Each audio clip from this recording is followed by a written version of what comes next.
For the consumer, this really means two things. The most immediate thing it means is that interest rates will most likely fall and stay low for a while, so that will help a little bit with things like refinancing and perhaps credit card interest rates and things of that nature. The problem is that what we've done here is we've moved debt essentially from the banking system onto the taxpayer. So over the long run, what we see is an increase in the federal deficit and therefore the debt of the government. So the taxpayers will have to pay that, at least through higher taxation in the future, or perhaps reduced services in the future. So kind of what we have done is we've taken an immediate fix and spread that over the long run, and it may or may not work. That remains to be seen.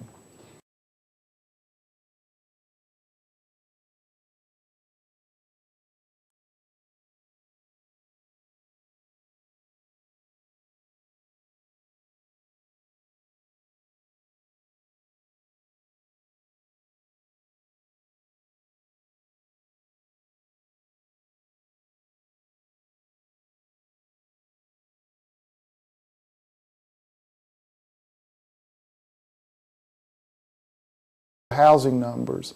The bad news is that what we've really done is we've taken Paulson's plan out of the Bush administration, and instead of using strictly public funds, what we're doing is we're using public funds plus debt guarantees plus a little bit of private money to go out and buy these same toxic assets that we could not get earlier to go into the marketplace.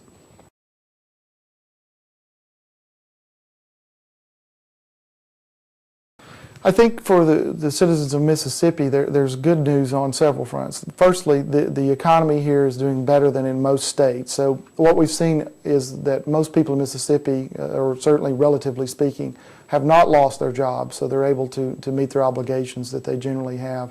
Prices have come down on homes and land and loans and things like that. So for the people who are able to get a loan, who have good credit and have been watching their financial situation and taking care of the business they should be taking care of, this has been a very good event for them.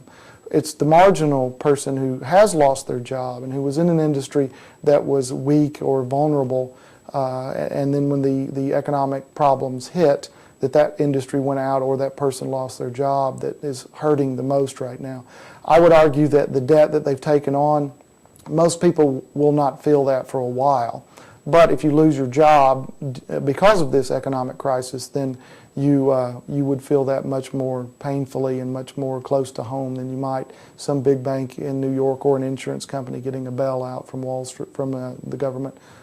That's much less of a concern for you and, compared to your job.